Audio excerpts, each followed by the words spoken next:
पहला प्रश्न है स्थिर अनुपात का नियम लिखें, जिसका सही आंसर होगा डाल्टन के परमाणु सिद्धांत के अनुसार किसी तत्व के सभी परमाणु सामान्य द्रव्यमान वाले होते हैं और ये सरल सांख्यिक अनुपात में संयोग करके यौगिक परमाणु बनाते हैं। अतः किसी यौगिक पदार्थ परमाणु में तत्वों के द्रव्यमानों का अनुपात भी निश्चित होता है। सेकेंड नंबर मेरा प्रश्न है किसी पदार्थ ए के 5.2 ग्राम दूसरे पदार्थ बी के 27 ग्राम के साथ संयोग करके 7.9 प्रतिफल AB बनाते हैं। कैसे सिद्ध करेंगे कि यह परिणाम द्रव्यमान की अनुसारता के नियम का पालन करता है? चलिए, इसका सही आंसर होगा पदार्थ की अनुसारता के नियम के अनुसार रासायनिक क्रियाओं के फलस्वरूप पदार्थों का कुल द्रव्यमान अपरिवर्तित रहता है। प्रयोग करके बता रहे होते। दो प्रखनलियों को एक कांच की नली द्वारा चित्रानुसार जोड़ देते हैं। एक प्रखनली में सिल्वर नाइट्रेट का जलीय विलयन और दूसरी प्रखनली में सोडियम क्लोराइड का जलीय विलयन लेकर दोनों प्रखनलियों के मुंह को कागज से कसकर बंद कर देते हैं। संपूर्ण उपकरण को इस प्रकार तोलते हैं कि दोनों विलयन परस्पर मिश्रित नहीं हो। अब उपकरण को थोड़ा टेढ़ा करके दोनों विलयनों को परस्पर मिश्रित कर दिया जाता है। दोनों विलयनों के बीच अभिक्रिया के फलस्वरूप उपकरण के अंदर दही जैसा सफेद अवक्षेप बनता है। उपकरण को पुनः तौल लिया जाता है। इसके पहले का भार और अंतिम भार में कोई अंतर नहीं रहता है।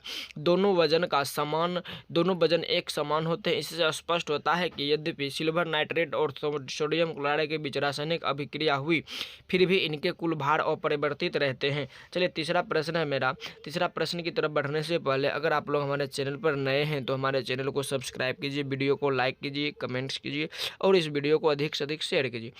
तीसरा नंबर प्रश्न मेरा परमाणु की क्या विशेषताएं हैं? तो इसका सही आंसर होगा परमाणु की विशेषताएं निम्नलिखित होती है, जिसमें पहला है किसी तत्व के सभी परमाणु सदृश होते हैं किंतु वे अन्य तत्वों के परमाणुओं से भिन्न होते हैं। जैसे सोडियम के सभी परमाणु सदृश हैं परंतु वे क्लोरीन के परमाणुओं से भिन्न हैं। सेकेंड है तत्व का प्रत्येक परमाणु तत्व के सभी गुणों को प्रदर्शित करता है। जैसे सोडियम का प्रत्येक परमाणु सोडियम के सभी गुणों को प्रदर्शित करता है। चलिए, चौथा नंबर मेरा प्रश्न है लघुत्तरीय प्रश्न का, किसी तत्व के संकेत से क्या सूचनाएं प्राप्त होती है? आंसर हो जाएगा यह किसी विशेष तत्व का निरूपण करता है। यह तत्व के एक परमाणु को व्यक्त करता है। यह तत्व के एक परमाणु द्रव्यमान का प्रतिनिधित्व करता है। जैसे संकेत हाइड्रोजन का अर्थ है कि ये तत्व जो है ना हाइड्रोजन है। हाइड्रोजन एक परमाणु है। हाइड्रोजन का एक परमाणु द्रव्यमान बोले तो इसका जैसे ग्राम हाइड्रोजन द्रव्यमान 1.008 हो जाएगा। चलिए, पांचवा नंबर मेरा प्रश्न है सापेक्ष परमाणु द्रव्यमान की व्याख्या करें।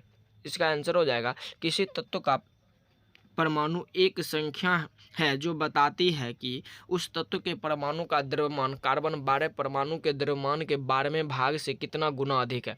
अतः किसी तत्व का परमाणु द्रव्यमान एक सापेक्ष राशि है। अतः सापेक्ष परमाणु द्रव्यमान बराबर हो जाएगा तत्व का एक परमाणु का द्रव्यमान बटे 1/2 गुना कार्बन 12 परमाणु का द्रव्यमान। तो 1/2 गुना कार्बन 12 परमाणु का द्रव्यमान को हम लोग निकालेंगे तो 1 AMU होता है। इसको हल करेंगे तो निकलेगा मेरा 1.66 गुना 10⁻⁻27।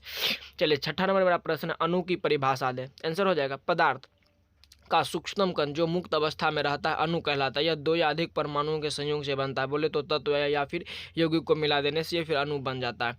सातवां नंबर पर मेरा प्रश्न है अणु की किन्हीं 2 विशेषताओं को लिखें। अणु की 2 विशेषताएं निम्नलिखित है। पहला, किसी विशेष पदार्थ के सभी अणु सदृश होते हैं। जैसे जल के सभी अणु एक समान होते हैं।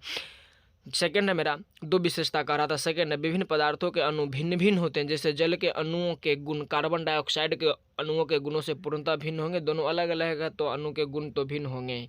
आठवां नंबर मेरा प्रश्न है पदार्थ के मोल से आप क्या समझते हैं? तो आंसर हो जाएगा किसी पदार्थ का एक मोल एवोगाड्रो स्थिरांक जिसका मान होता है 6.022 गुने 10⁻23 के बराबर उसके कण में रहते हैं उपस्थित अणु परमाणु और आयन उसके कणों की संख्या होती है।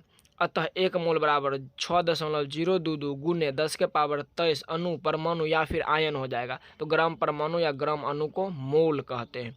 नौवां मेरा प्रश्न है निम्नलिखित पदार्थों के रासायनिक सूत्र लिखें। पहला मेरा है सोडियम सल्फेट जिसका हो जाएगा Na2SO4, सल्फर ट्राइऑक्साइड SO3। तीसरा है bohrium nitrate BaNO3, calcium phosphate CaPO4। और 10वां नंबर मेरा प्रश्न है डाल्टन के परमाणु सिद्धांत के किन्हीं 2 मान्यताओं को लिखें। तो 2 मान्यता निम्नलिखित है। 5 मान्यता दिया गया था, 2 मान्यता पूछ रहा है। पहला, सभी पदार्थ अत्यंत सूक्ष्म कणों से बने होते हैं जिन्हें परमाणु कहते हैं, और ये परमाणु खंडित नहीं किए जा सकते हैं। किसी भी रासायनिक प्रक्रिया द्वारा परमाणुओं का ना तो निर्माण ही किया जा सकता और ना ही इसका नाश, अर्थात परमाणु जो है अनश्वर होते हैं।